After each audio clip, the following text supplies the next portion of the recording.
శ్రీమాత్రే నమః. అందరికీ అమ్మవారి ఆశీస్సులు ఎప్పుడు ఉండాలని మనస్ఫూర్తిగా ఆ తల్లిని వేడుకుంటూ కార్తీక బహుళ అమావాస్య నాడు ఈ కథలను విని అమ్మవారి అనుగ్రహంతో పాటు శ్రీ మహావిష్ణువు యొక్క అనుగ్రహాన్ని కూడా పొందండి.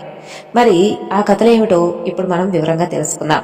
మనం పూజ చేసేటటువంటి పుష్పాలు ఈ రోజుకి స్వామివారికి నివేదించిన తర్వాత రోజు కూడా అది ఎంతో విపరీతమైనటువంటి మహిమ సంతరించుకుంటుందట. మరి ఆ యొక్క నిర్మాల్యానికి ఉన్నటువంటి మహిమ ఏ పాటిదో ఈ కథ ద్వారా తెలుసుకుందాం. పూర్వం చంద్రవంశపు రాజులలో శంతనుడు అని ఒక రాజు ఉండేవాడు. అతను దాన ధర్మాలకు దైవభక్తికి ఎంతో చక్కగా పేరు పొందినవాడు. బల పరాక్రమాలకు అలాగే మంచి పరిపాలనకు గొప్ప పేరు పొందుతాడు. అతని మంచితనానికి బహుమతిగా ఇంద్రుడు అతన్ని మెచ్చి అతనికి ఒక మంచి రథాన్ని ఇస్తాడు. మంచి రోజు చూసి దానిని అధిరోహించాలనుకుంటాడు శంతనుడు. ఇక దానిని రథశాలలో ఉంచుతాడు. శంతనుడు నారదముని యొక్క ముఖత నరసింహస్వామి వారి యొక్క మహిమ గురించి తెలుసుకుని స్వామివారిని భక్తి శ్రద్ధలతో చక్కగా ఆరాధిస్తూ ఉండేవాడు. అయితే ఒకనాడు ఉదయకాలం ముహూర్తం బాగుందని చెప్పి ఒక దైవజ్ఞుడు చెప్పగా దేవదత్తమైనటువంటి ఆ యొక్క దివ్యరథం ఎప్పుడు ఎక్కుతానా అనేటటువంటి ఆశతో ఉన్నవాడు కాబట్టి ఆ శంతనుడు త్వరగా స్వామివారి పూజ చేసేసి బయటకు వస్తాడు. రథశాలకు వెళ్లి ఆ రథాన్ని బయటకు తెప్పిస్తాడు. చుట్టూ కూడా ముమ్మారు ప్రదక్షిణ నమస్కారం చేసి ఆ రథం ఎక్కుతాడు. అయితే ఏం లాభం, ఆ రథం అంగుళం మేరైనా కూడా నడవదు. ఇక తెల్లముఖంతో కిందకి దిగుతాడు శంతనుడు. రథకారులను రప్పించి ఏమిటి లోపం చూడండి అని చెప్పి ఆత్రంగా అడుగుతాడు. వాళ్ళు కూడా చాలా దీక్షగా చూసి ఎటువంటి లోపం లేదు ప్రభు అని చెప్పి శంతనుడితో చెబుతారు. ఇక దానిని నడపమని చూతాడు. వారు ఎంతగానో ప్రయత్నిస్తారు, ప్రయోజనం లేకపోతుంది. ఇక ఏం చేయాలో అర్థం కాదు. శంతనుడి ఉత్సాహం నీరు కారిపోతుంది. వెలవెలలాడుతూ అంతఃపురానికి వెళ్ళిపోతాడు. అక్కడ దిగులుగా కూర్చుని ఇష్టదైవాన్ని స్మరిస్తూ ఉంటాడు. అప్పుడు అతని దగ్గరకు నారద మహర్షి వస్తాడు. శంతనుడికి చక్కగా ఈ విధంగా చెప్పబోతాడు. అప్పుడు శంతనుడు నారదుల వారిని చూసి స్వామి దయచేయండి అంటూ సవినయంగా ఆతిథ్యం ఇచ్చి ఆ యొక్క రథ వృత్తాంతం అంతా కూడా వివరించుతాడు. అప్పుడు నారదుల వారు ధ్యానంలో తెలుసుకుంటాడు. అందుకు రాజా, దానికి కారణం మరేమీ కాదు. రథ నిర్మాణంలో ఏ లోపం లేదు. నీవు స్వామివారికి నిన్న చేసినటువంటి పూజా పుష్పాలను బయట వేశావు కదా, బయటకు వెళ్లడంలో వాటిని దాటుకుని వెళ్ళావు. నిర్మాల్యాన్ని ఎవ్వరూ కూడా కాళ్లకు తగలని విధంగా ఒక మూలగా వెయ్యాలి. వాటిని దాటడం వలన వచ్చినటువంటి దోషం నీ రథగమనాన్ని కొట్టింది. నీ మాటకేమిటి, నీకు రథం ఇచ్చినటువంటి ఆ ఇంద్రుడి కొడుకే ఈ విధమైనటువంటి ఆటంకం కలిగేటటువంటి పరిస్థితి ఏర్పడింది. ఆ కథ ఏమిటో చెబుతాను విను. ఒకప్పుడు అంతర్వేది అని ఒక చిన్న పట్టణం ఉండేది. ఆ పట్టణంలో రవి అనేటటువంటి ఒక మాలాకారుడు రకరకాల పూల దండలను రమ్యంగా అల్లుతూ మొదట అల్లినటువంటి దండలను చక్కగా ముచ్చటగా నరసింహస్వామి వారికి సమర్పించేవాడు. ఆ దండలు అల్లడంలో అతని భార్య కూడా గొప్ప నిపుణురాలు. ఇద్దరూ కూడా దండలు అల్లడంలో ఎంతో శ్రద్ధగా ఒద్దిక చూపుతూ ఉండేవారు. అయితే స్వామివారికి సమర్పించగా మిగిలినవి పురోహితుడికి, దేవ పూజలు చేసేవారికి కొన్ని అంగడిలో అమ్మకానికి నిర్ణయించుకుంటూ ఉండేవారు. ఇక ఆ పుష్పమాలికల అమ్మకం వల్ల వచ్చేటటువంటి సొమ్ముతో కుటుంబ పోషణ జరుపుకునేవాడు. మరి రోజు కూడా పూదండలు అల్లాలంటే పువ్వులు సమృద్ధిగా ఉండాలి కదా. అందుకని చెప్పేసి పెరట్లో దూరంగా ఉన్నటువంటి తన సొంత నేలకు చుట్టూ కూడా ఎత్తుగా నలువైపులా ప్రహరీ కట్టించి లోపల పలు జాతుల పూల మొక్కలు తీగలు నాటాడు. ఇంటిలో నుండి కేవలం ఒకే ఒక ద్వారం ఉంచేలాగా చేశాడు. పైనుండి మనిషి గాని పశువు గాని లోపలికి రావడానికి ఆస్కారం లేకుండా చేశాడు. మల్లె, మాలతి, జాజి, పొన్న, సురపన్న, చామంతి అలాగే ఈ విధమైనటువంటి జాతులు ఎన్నో ఆ తోటలో ఉన్నాయి. దానికి బృందావనం అని పేరు పెట్టాడు. సూర్యోదయం అయ్యేసరికి కొన్ని పోస్తాయి, కొన్ని సాయం సంధ్యా సమయాన్ని పోస్తాయి. ఆ మొక్కలకు తీగలకు సమృద్ధిగా నీరుండాలి కదా. పెద్ద నుయ్యి తీయించాడు. దానికి ఏతం ఎత్తించాడు. నలువైపులా లోతుగా కాలువలు కల్పించాడు. తాను ఏ తాములో నీరు తోడుతూ ఉంటే అతని భార్య కాలువలు మారుస్తూ కొన్నిటికి చేదలతో పోస్తూ ఉంటుంది. ఆ తోటలో షష్ఠీ గడియల యొక్క పువ్వుల పరిమళం చక్కగా అంతా కూడా నలువైపులా పాకుతూ అటు పక్క నుండి వెళ్లేవారికి ఆ గాలి ఎంతో హాయిగా అనిపించేది. వారందరూ కూడా రవిని ఎంతో చక్కగా మెచ్చుకుంటూ ఉండేవారు. అయితే అలా ఉండగా ఒక అమావాస్య నాటి రాత్రి కన్ను పొడుచుకున్నా కనిపించినటువంటి కటిక చీకటి తొలిజాము ముగిసే వరకు రవి బృందావన సంరక్షణలోనే గడిపి ఇంటికి వెళ్ళిపోతాడు. భార్య అరిటాకులు ఎదురెదురుగా వేసి ఆహార పదార్థాలు వడ్డిస్తుంది. ఇద్దరూ కూడా స్వామివారి కథలను చెప్పుకుంటూ భోజనాలు చేసి పడక గదికి వెళ్ళిపోతారు. తరువాత తొలికోడి కోస్తుంది. రవి నిద్రలేస్తాడు. దంతధావనం చేసి స్నానం చేసిన తర్వాత నరసింహస్వామి వారికి మేల్కొల్పు పాట పాడుతూ పువ్వుల బుట్టలు పట్టుకుని తోటలోకి వెళ్తాడు. పూల మొక్కలన్నీ కూడా స్వభావ విరుద్ధంగా కనిపిస్తాయి. దిగాలు పడి చూస్తూ నిల్చుని ఉంటాడు. ఏ మొక్కను కూడా ఏ తీగను కూడా ఒక్క పుష్పమైనా కూడా కనిపించలేదు. ఏదో గారుడిలాగే ఉందే. నిన్న సాయంకాలం మొగ్గలన్నీ కూడా చూస్తే నింపుగా ఉన్నాయి. ప్రతిరోజు కూడా ఈ సమయానికే కదా వస్తున్నాను. బుట్టల నిండా పువ్వులు ఏరుకొని మరీ పోతున్నానే. ఇవాళ ఒక్క పువ్వు కూడా లేదు. ఎవరూ కూడా రావడానికి శక్యం కానంతగా నలువైపులా గోడ, ఇంటిలో నుండి తప్ప తోటలోకి ప్రవేశించడానికి మరొక ద్వారం లేకుండా ఉందే. మరి పుష్పాలు మాయమైపోవడం ఏమిటి? ఇదేదో ఇంద్రజాలంలా ఉందే. ఈనాడు నా స్వామికి పూదండ సమర్పించలేనటువంటి దౌర్భాగ్యునైపోయానే అనుకొని కళాకాంతి లేనటువంటి ముఖంతో ఇంటికి వెళ్లి భార్యతో చెబుతాడు. ఒక్క పువ్వైనా లేకపోవడం ఏమిటి, వింతగా ఉందే అంటూ ఆమె కూడా వచ్చి చూస్తుంది. ఆశ్చర్యంగా వెనుతిరిగి వచ్చి నోట మాట లేకుండా నరసింహస్వామి వారి విగ్రహానికి సాష్టాంగ నమస్కారం చేసి పైకి లేస్తుంది. స్వామి, ఈ తప్పు ఎవరిదో కాని తమరే సెలవివ్వాలంటూ ఒక్క మాట చదువుతుంది. బాగా తెల్లవారిన తర్వాత రవి తోటలోకి వెళ్లి అక్కడక్కడ కొసామాసా ఉన్నటువంటి పుష్పాలు తెచ్చి ఇంట్లో ఉన్నటువంటి నరసింహస్వామి వారి విగ్రహాన్ని పూజించి ఏదో కాస్త తృప్తి పడతాడు. ఇక ఆ రాత్రి స్వామిని ప్రార్థించి రవి నిద్రపోతాడు. కొంతసేపటికి బాగా నిద్ర పడుతుంది. అర్ధరాత్రి అయి ఉంటుంది. కలలో స్వామివారు కనిపించి, విచారించవద్దు, ఈనాడు నన్ను పూజించినటువంటి పుష్పాలు తీసుకుని వెళ్లి తోటకు అవతల వైపు వేసిరా. పుష్పాల కోసం వచ్చినటువంటి ఆ ఇంద్రుడు కొడుకు దొంగాటకం కట్టిపోతుంది అని చెప్పి స్వామి అదృశ్యమవుతాడు. ఇక రవి వెంటనే లేచి భార్యను కూడా లేపి వచ్చినటువంటి ఆ కథంతా కూడా కథంతా కూడా చెబుతాడు. ఇంద్రుడి కొడుక ఈ పని చేస్తుంది అంటూ ఆమె కూడా ఆశ్చర్యపోతుంది. ఇక రవి పూజా గృహంలోకి వెళ్లి నిర్మాల్యం తెచ్చి తోటకు గోడ పక్కన చల్లి వచ్చేస్తాడు. అంతలో దివ్యరథం గంటల చప్పుడు, చంద్రబింబాల వంటి నొమ్మోములు చక్కగా ఒక దివ్యరథం అక్కడ ఆగుతుంది. ఆ రథం నుండి ఇంద్రుడి కొడుకొచ్చి గోడకు పక్కనే రథం దిగి లోపలికి దిగుతాడు. పువ్వులు కోసుకుని రథం ఎక్కబోతాడు. ఎక్కలేక కిందనే ఉండిపోతాడు. ఏమిటి వింత అంటూ శారదను అడుగుతాడు. రథానికి ఆ వైపున ఉన్నటువంటి శారద అంతా కూడా పరికించి గోడ పక్కన చూసి, కుమారా, స్వామివారిని పూజించినటువంటి పుష్పాలు కిందున్నాయి. తమరు వాటిని చూసుకోకుండా తొందరపడి వాటిని దాటి రథం ఎక్కడానికి వచ్చేశారు. నిర్మాల్యాన్ని దాటినందువలన ఈ పని జరిగింది. ఆ దోషం పోవడానికి మీరు తిన్నగా కురుక్షేత్రానికి వెళ్లాల్సిందే. అక్కడ మునులు యజ్ఞం చేస్తూ ఉన్నారు. ఆ యజ్ఞం చూడడానికి దేశ దేశాల నుండి ఎందరో రాజులు వచ్చి ఉంటారు. ఇక వారు భోజనాలు చేసి వారు విడిచిపెట్టినటువంటి ఎంగిలాకులను తీసి అవతల పారవేస్తూ ఆ ప్రదేశం అంతా కూడా నీటితో శుద్ధి చేస్తూ ఉండు. ఆ విధంగా 12 సంవత్సరాలు చేస్తే ఈ నిర్మాల్యాన్ని దాటినందువలన వచ్చినటువంటి పాపం పోతుంది. దీనికి ఇదే పరిహారం అని చెబుతాడు సారథి. ఇక మేము అమరావతికి వెళ్తున్నాం అంటూ సారథి అప్సరస్సులను రథంపై ఎక్కించుకుని స్వర్గానికి వెళ్ళిపోతాడు. ఇక ఇంద్రనందనుడు కిమ్మనకుండా కురుక్షేత్రానికి సామాన్య మానవుల్లాగా వెళ్లి అక్కడ 12 ఏళ్ల పాటు ఎంగిలాకులను తీసి పారేస్తూ ఆ భోజనశాలంతా కూడా శుద్ధి చేస్తూ కాలక్షేపం చేస్తాడు. తరువాత పాప విముక్తుడై అమరావతికి తిరిగి వెళ్ళిపోతాడు. విన్నావా సంత మహారాజా, నిర్మాల్యాన్ని ఏ భగవంతుడికి సంబంధించినటువంటి దాన్నైనా సరే దాటకూడదు. వెళ్ళు, నువ్వు కూడా కురుక్షేత్రానికి వెళ్లి అక్కడ యాత్రికులు భుజించలేవగా ఆ ఎంగిలి విస్తర్లు తీసి అవతల పారవేస్తూ ఆ ప్రదేశం అంతా కూడా శుద్ధి చేస్తూ ఉండు. ఆ విధంగా 12 సంవత్సరాలు కనుక చేస్తే అప్పుడు నీవు పవిత్రుడవై తిరిగి వస్తావు.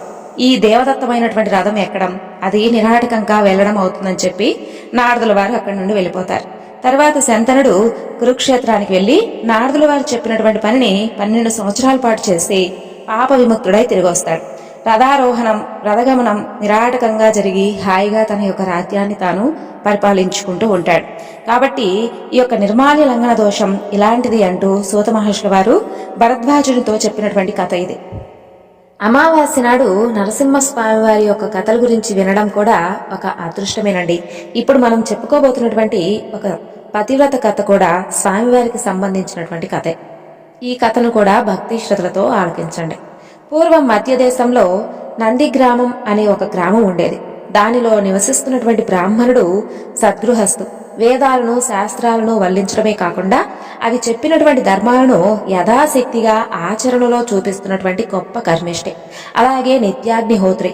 అతిథులను అభాగ్యులను ఆదరిస్తూ వారిని నరసింహస్వామి వారిగానే చూసుకుంటూ భక్తితో ఆరాధిస్తూ ఉండేటటువంటి జ్ఞాని. అతని పేరు కశ్యపుడు. అతని ఇల్లాలు అతనికి తగినటువంటి గొప్ప బుద్ధిమంతురాలు.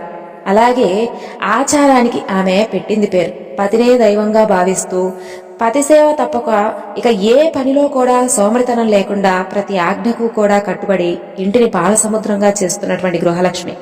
ఆ ఇల్లాలి పేరు సావిత్రి. నంది గ్రామానికి ఆమడ దూరంలో ఒక చిన్న గ్రామం ఉండేది. ఆ గ్రామంలో యజ్ఞశర్మ అనేటటువంటి ఒక బ్రాహ్మణుడు నివసిస్తూ ఉండేవాడు. అతను బాగా చదువుకోకపోయినా కానీ పురోహిత వృత్తికి తగినటువంటి స్మార్త ప్రక్రియ చేయించడానికి తగినంత చదువు కలవాడు. ఆ ఇంట పొరుగు ఊళ్ళలో నోములు వ్రతాలు చేసుకుంటూ వాటితో వచ్చేటటువంటి బియ్యము పిండి తీసుకొచ్చి భార్యకి ఇస్తూ కాలం వెల్లపిస్తూ ఉంటాడు. ఇక చెప్పవలసి వస్తే భేదవాడనే చెప్పుకోవాలి. అతని భార్య పేరు రోహిణి. ఆమె సర్వ శుభలక్షణాలు కలిగినటువంటి బుద్ధిమంత్రాలు. ఏ దశలోనూ పతికి వ్యతిరేకంగా మాట్లాడి ఎరుగినటువంటి సాధ్వి. పతి సేవే గృహ జీవనానికి నావా అనేటటువంటి త్రికరణ శుద్ధిగా నమ్మి ఆ విధంగా నడుచుకుంటున్నటువంటి ఇల్లాలు. ఆ దంపతులకు కలగక ఒక కుమారుడు కలుగుతాడు. అతనికి యజ్ఞశర్మ జాతకర్మ నామకరణం అన్నీ కూడా సక్రమంగా చేసి దేవశర్మ అని పేరు పెడతాడు. ఆ పిల్లవాడు చక్కగా పెరిగి 5 సంవత్సరాలు రాగానే అక్షరాభ్యాసం, 7 ఏళ్లు రాగానే ఉపనయనం చేస్తాడు. ఆకస్మికంగా యజ్ఞశర్మ కన్నుమూస్తాడు. కొడుకు తల్లి అనాథ జీవులవుతారు. ఇక కొడుకు తన తల్లిని ఓదార్చి వారిని వీరిని దారిపత్తం యాచించి కాశీ, గయా, ప్రయాగ ఇలా మొదలైనటువంటి పుణ్యక్షేత్రాలకు వెళ్తాడు. తండ్రికి యథావిధిగా పారలౌకిక క్రియాకాండ నిర్వహిస్తాడు. అలాగే దేశాటనం చేసి ఈ నంది గ్రామానికి వచ్చి అక్కడ ఊరి వెలుపల ఒక దేవాలయంలో ఉంటూ జపం తపం చేస్తూ ఉంటాడు. అనుష్ఠానం అయ్యాక గ్రామంలోకి వెళ్లి ఏ ఇల్లాలో ఆదరించి పెట్టినటువంటి భిక్షాన్నంతో ఆకలి చిచ్చును అణుచుకుంటూ ఆలయానికి పక్కగా ఉన్నటువంటి చెరువు నీటితో దప్పిక తీర్చుకుంటూ కాలక్షేపం చేస్తూ ఉంటాడు. అలా తదేక దీక్షగా జపతపాలను సాగిస్తూ ఉంటాడు. అయితే ఒకనాడు చెరువులో స్నానం చేసి ఆలయం ఆవరణలో ఉన్నటువంటి ఒక చెట్టు కింద కట్టుబట్ట ఆరవేసి జపానికి కూర్చుంటాడు. అంతలో ఆరినటువంటి ఆ బట్ట మీద రెట్టలు పడతాయి.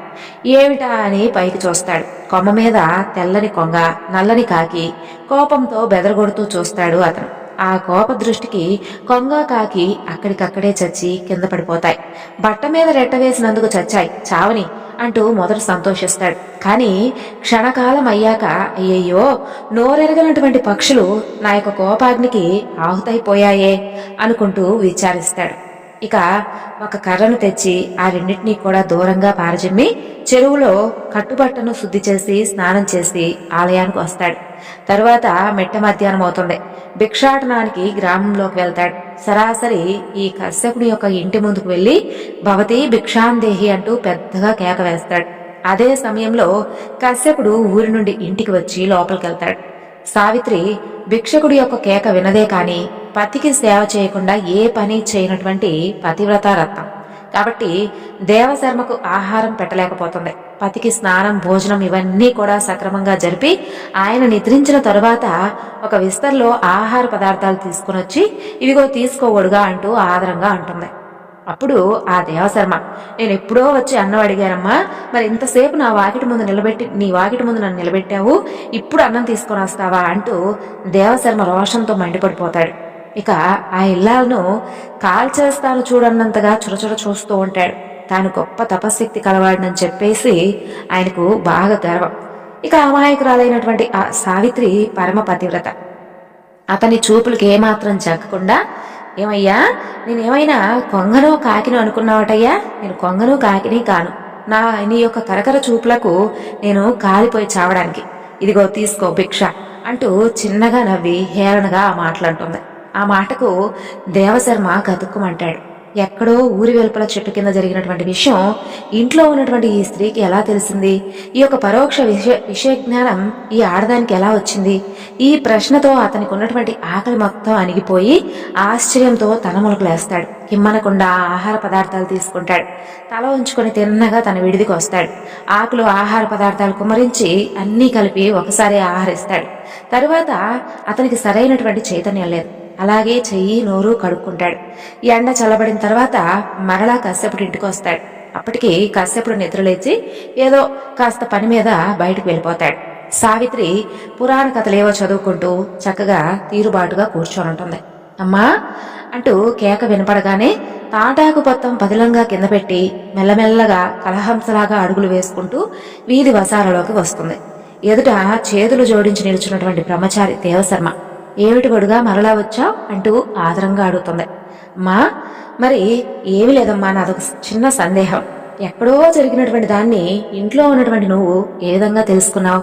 అసలు ఎలా చెప్పగలిగావు? ఆ శక్తి నీకెలా వచ్చింది తల్లి? అది అడుగుదామని చెప్పి ఇందాక వచ్చానంటూ బెదురుతూ చెబుతాడు. ఇక ఓహో అదా, చెప్పనా? పతిని ఆరాధ్య దైవంగా భావించి ఎవరైతే సేవిస్తూ ఉంటారో ఆ భార్య నిజంగా పరమపతివ్రతే. అది భార్యకున్నటువంటి ధర్మం. నేను ఆ ధర్మాన్ని ఏమార్చకుండా ఎప్పుడూ కూడా నెరవేర్చుకుంటూ వచ్చాను. దానివల్ల నాకు పరోక్ష విషయ జ్ఞానం కలిగింది. స్వధర్మం ఎంత కర్కశమైనా దానిని శ్రద్ధతో ఆచరించే వారికి అన్ని శక్తులు కూడా అలవడతాయి కదా. దానిలో ఆశ్చర్యపడవలసినటువంటి విషయం లేదు. ఇక నీ విషయం, నిన్ను నవమాసాలు మోసి దుర్భర ప్రసవ వేదన భరించి కానీ నిన్ను కళ్ళల్లో ఒత్తి పెట్టుకుని పెంచినటువంటి తల్లిని, పైగా అనాథను, నీపై ఆధారపడి ఉన్నటువంటి వ్యక్తిని గాలికి విడిచిపెట్టి నువ్వు ఇక్కడ చేసేటటువంటి జపము తపము అర్థం లేనటువంటి పనులు నాయనా. కన్న తల్లిని మించినటువంటి దైవం లేదు. మాతృదేవో భవ అనేటటువంటి శృతివాక్యం నువ్వు వినలేదా? విని మాత్రం ఏమిటి లాభం? ఆ మాతృదేవతను సేవిస్తూ ఉంటే అన్నీ నీకు తప్పక వశమవుతాయి. ఆ మాత్రం తెలియదా? సరే, తెలియక స్వధర్మ త్యాగివై ఏదో తపస్సు చేస్తున్నావు. తపస్సు, నీ తపస్సు వల్ల వచ్చిందేమిటి? ఆ కొంగను కాకిని చంపడం, అంతేనా? వెళ్ళు, బుద్ధి కలవాడివై ఇంటికి వెళ్ళు. తల్లిని శ్రద్ధాభక్తులతో సేవించు. అదే గొప్ప తపస్సు అనుకో. ముందుగా నీ కోపానికి బలైపోయినటువంటి ఆ పక్షులకు దహన శుద్ధి చేసి స్నానం చేసి తిన్నగా ఇంటికి వెళ్ళు. తల్లిని పోషిస్తూ ఉండు. నీకు యజ్ఞశర్మ అనే అతని కూతురు భార్య అవుతుంది. పోయి ఆయన అడుగు. తరువాత మీకు ఒక కుమారుడు కలుగుతాడు. అతను మీ వంశకర్త అవుతాడు. ఆ తర్వాత నీ తల్లి భార్య మరణిస్తారు. ఇంకేముంది? అప్పుడు నువ్వు యథావిధిగా సన్యాసాన్ని స్వీకరించు. ఆ నరసింహస్వామిని మనసా వాచా కర్మణ ఆరాధిస్తూ కాలక్షేపం చెయ్యి. జన్మాంతమందు నీకు విష్ణు సాహిత్యం పొందేలాగా ఆ స్వామి నిన్ను అనుగ్రహిస్తాడని చెబుతుంది సావిత్రి. అన్నీ విన్నటువంటి ఆ దేవశర్మ, క్షమించు తల్లి, బుద్ధి వచ్చింది, ఇక పోయి వస్తానంటూ వెనుతిరిగి వచ్చి పక్షులకు దహనాధికం చేసి తిన్నగా స్వగ్రామానికి వస్తాడు. సావిత్రి చెప్పిన విధంగా మాతృసేవ చేసుకుంటూ గృహస్థుడై పుత్రుడు కలిగిన తరువాత భార్య తల్లి మరణించగా సన్యాసి అవుతాడు. నరసింహస్వామి వారిని నమ్మి ఆరాధిస్తూ జన్మాంతమందు విష్ణు సాహిత్యం పొందుతాడు. విన్నారా? స్వధర్మానుష్ఠానం ఎంత గొప్పదో. అలాగే జ్ఞానం అనేది లేకపోతే మనిషి కాడు. ఆహారం, నిద్ర, భయం వగైరా మనుషులకు పశువులకు సమానంగానే ఆ భగవంతుడు ప్రసాదిస్తాడు. జ్ఞానం అనేది ఒక్కటే మనుషులకు ఎక్కువగా ఉంటుంది. అది లేనటువంటి నాడు మానవుడు కొమ్ములు తోకలేనటువంటి పశువు లాంటివాడు. సర్వశ్రేయస్సులను పొందించేది జ్ఞానం, తెలిసిందా అంటూ వ్యాసుడు చెప్పినట్లుగా సూత మహర్షి వారు భరద్వాజుల వారికి చెప్పినటువంటి మరొక కథ. అప్పుడు ఈ కథ అంతా విన్నటువంటి భరద్వాజ మహర్షి సూత మహర్షుల వారిని ఈ విధంగా అంటారు. మహర్షి, చాలా అంటే చాలా గొప్ప కథలను చెప్పారు.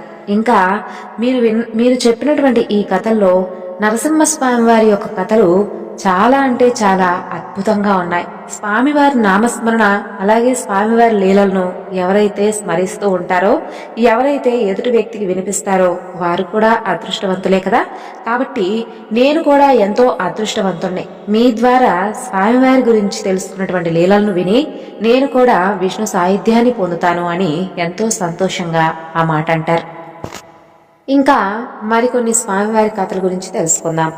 పూర్వకాలంలో అవంతి అనే నగరంలో కృష్ణపట్నంలో అనంతాచార్యులు అనేటటువంటి అర్చకులు ఉండేవాడు. ఆ ఊరిలో నరసింహస్వామివారి దేవాలయంలో స్వామివారిని సేవించుకుంటూ కాలం గడుపుతూ ఉండేవాడు. అతని భార్య పేరు సుమతి. ఆమె కూడా స్వామివారి పట్ల ఎంతో భక్తి కలిగి ఉండేది. అలా ఆ దంపతులిద్దరూ కూడా అన్ని విషయాల్లోనూ సంతోషంగానే ఉన్నప్పటికీ వివాహం జరిగి 12 సంవత్సరాలు దాటిన తర్వాత ఇంకా సంతానం కలగకపోవడం వలన వారు ఎప్పుడూ కూడా ఆ విషయం పట్ల బాధపడుతూ ఉండేవారు. రోజు కూడా స్వామివారిని సంతానం విషయం గురించి ప్రార్థిస్తూ ఉండేవారు. అలా కొంతకాలం జరగగా భక్తవత్సలుడైనటువంటి ఆ స్వామికి ఒకనాడు వారిని చూసి జాలి కలుగుతుంది. అనంతాచార్యుల వారికి కలలో కనిపించి ఇలా చెబుతాడు. ఓ ఆచార్య పురుష, మీ దంపతులు రోజూ కూడా నన్ను ఎంతో నియమనిష్టలతో కొలుస్తూ ఉండడం నాకెంతో ఆనందాన్ని కలిగించింది. మీకు త్వరలోనే 12 కుమారుడు కలిగే మార్గం గురించి చెబుతాను, వినండి అంటూ ఇలా చెప్తాడు. ఓ భక్త, నీవు నరసింహస్వామి వారి యొక్క వ్రతాన్ని ఆచరించు. ఆ యొక్క వ్రత ఫలితంగా నీకు తప్పకుండా సంతానం కలుగుతుంది. ఆ వ్రతం చాలా సులభతరమైనది. రేపు ఉదయం ఈ ఆలయానికి విశ్వనాథుడు అనే ఒక భక్తుడు దూరదేశం నుండి వస్తాడు. అతను నా ప్రియ భక్తుడు. ఈ వ్రత విధానం అంతా కూడా నీకు వివరంగా చెబుతాడు. ఆ ప్రకారంగా ఈ వ్రతాన్ని ఆచరిస్తే త్వరలోనే నీకు సంతానం కలుగుతుందని చెప్పి అంతర్ధానమవుతాడు స్వామి. తరువాత అనంతాచార్యుల వారు ఉదయం లేవగానే తన భార్య సుమతికి అతనికి కళ అంతా కూడా వచ్చినటువంటి ఆ కథ విషయం అంతా కూడా చూతాడు. ఆమె కూడా ఎంతో సంతోషిస్తుంది. ఇక దంపతులిద్దరూ కూడా రోజు కంటే ముందుగానే నిత్యకృత్యాలను తీర్చుకొని ఆలయంలోకి వస్తారు. స్వామివారికి సుప్రభాతం అర్చన పూర్తయ్యే సమయానికి ఒక ముసలి బ్రాహ్మణ భక్తుడు వచ్చి అక్కడ ఉన్నటువంటి భక్తులతో పాటు నిల్చుంటాడు. నివేదన పూర్తి కాగానే అనంతాచార్యుల వారు అక్కడ ఉన్నటువంటి భక్తులందరికీ కూడా ప్రసాదం పంచిపెడుతూ ఈ ముసలి బ్రాహ్మణుడి వద్దకు వస్తాడు. ప్రసాదం తీసుకున్నటువంటి అతని ముఖంలో చిరునవ్వు కనిపిస్తుంది. రాత్రి స్వామివారు చెప్పినటువంటి విశ్వనాథుడు ఇతనే అయి ఉంటాడని చెప్పి అనంతాచార్యుల వారికి అనిపిస్తుంది. ఇక వెంటనే అప్పుడు ఆ భక్తుడు తనను విశ్వనాథుడిగా పరిచయం చేసుకుని అనంతాచార్యుల దంపతులను దగ్గరకు పిలిచి, ఓ భక్తులారా, మీరంటే స్వామివారికి ఎంతో ప్రియం. మీకు ఆ స్వామి అనుగ్రహం అతి త్వరలోనే తప్పకుండా దక్కబోతుందంటూ దీవిస్తాడు. అప్పుడు ఆ దంపతులు విశ్వనాథునికి నమస్కరించి, స్వామి, మీకివే మా నమస్కారములు. రాత్రి స్వామివారి కలలో చెప్పినటువంటి విశ్వనాథుడు అనేటటువంటి భక్తుడు మీరేనని చెప్పి తెలుసుకున్నాం. మా యందు దయ ఉంచి నరసింహస్వామి వారి యొక్క వ్రత విధానం గురించి వివరంగా చెప్పవలసిందంటూ వేడుకుంటారు. అప్పుడు విశ్వనాథుడు ఆ దంపతులతో ఈ విధంగా చెబుతాడు. నాయనలారా, తప్పకుండా చెబుతాను. ఇదంతా కూడా స్వామివారి అనుగ్రహమే తప్ప మరొకటి కాదు. నరసింహస్వామివారి అనుగ్రహంతో నేను ఈ వ్రత విధానం గురించి మీకు చెప్పగలుగుతున్నాను. కాబట్టి సావధానంగా వినండంటూ నరసింహస్వామి వారి యొక్క వ్రత విధానం గురించి ఈ విధంగా చెప్తాడు. ఓ భక్తులారా, శ్రీ నరసింహస్వామి వారి యొక్క వ్రతం ఎంతో మహిమాన్వితమైనది. నియమనిష్టతో ఈ వ్రతాన్ని ఆచరించిన వారికి సర్వశుభాలు చేకూరుతాయి. ఎటువంటి అనారోగ్యమైన ఇట్టే మాయమవుతుంది. ఎటువంటి శత్రుభయం కానీ, మానసిక సమస్యలు కానీ, శరీర బాధలు కానీ, గ్రహ పీడలు కానీ ఎంతటివైనా కానీ ఈ వ్రతాన్ని ఆచరించిన వెంటనే తొలగిపోతాయి. ఈ వ్రతాన్ని ఆచరించిన వెంటనే సర్వ శుభాలు కలిగి తరువాత ధనధాన్యాలు లభిస్తాయి. ఈ వ్రతాన్ని ఏ నెలలోనైనా ఏ రోజైనా సరే తిది వార నక్షత్రాలతో సంబంధం లేకుండా ఆచరించవచ్చు. లక్ష్మీ నరసింహస్వామి వారి యొక్క పటాన్ని ఎదురుగా ఉంచుకుని ముందుగా గణపతిని పూజించి తరువాత కలశారాధన చేసి స్వామివారికి షోడశోపచార పూజ చెయ్యాలి. ఆ తరువాత స్వామివారి కథల గురించి చెప్పుకోవాలి. చక్కెర కలిపినటువంటి గోధుమ రవ్వ కానీ లేదంటే పులిహోరను కానీ స్వామివారికి నివేదిస్తే చాలా శ్రేష్టం. ఈ వ్రతం ముఖ్యంగా మాఘమాసం, వైశాఖ మాసం, కార్తీక మాసం, మార్గశిర మాసాల యందు కానీ, దశమి, ఏకాదశి, పౌర్ణమి తిథుల యందు కానీ చక్కగా ఈ వ్రతాన్ని ఆచరించుకుంటే ఇంకా ఎక్కువ ఫలదాయకం. ఈ వ్రతం ఏ ఇంట్లో ఆచరిస్తే ఆ కుటుంబ సభ్యులందరికీ కూడా, కథలను విన్నవారికి కూడా, ప్రసాదం స్వీకరించిన వారికి సైతం సకల శుభాలు కలుగుతాయి. ఇంకా దేవాలయముల యందు ఆచరిస్తే ఆ గ్రామానికే కాకుండా చుట్టుపక్కల ఉన్నటువంటి గ్రామముల యందు ఉన్నటువంటి ప్రజలందరికీ కూడా ఎంతో శుభప్రదం. చక్కని వర్షాలు కురిసి పాడి పంటలు సమృద్ధిగా పండుతాయి. వ్యాపారస్తులకు ఎంతో చక్కగా లాభం పొందుతారు. విద్యను అభ్యసించే వారికి మంచి ఉద్యోగం వస్తుంది. కన్యలకు మంచి వరులతో వివాహం జరుగుతుంది. స్త్రీలందరూ కూడా కలకాలం సుమంగళీమణులుగా ఉంటారు. ఆ గ్రామంలో ఉన్నటువంటి ప్రజలందరికీ కూడా సర్వ శుభాలు చేకూరుతాయని చెబుతాడు. కాబట్టి ఈ వ్రతాన్ని మీ దంపతులు ఇద్దరూ కూడా చక్కగా ఆచరించుకొని స్వామివారి అనుగ్రహంతో చక్కని సంతానాన్ని పొందడం చూతాడు.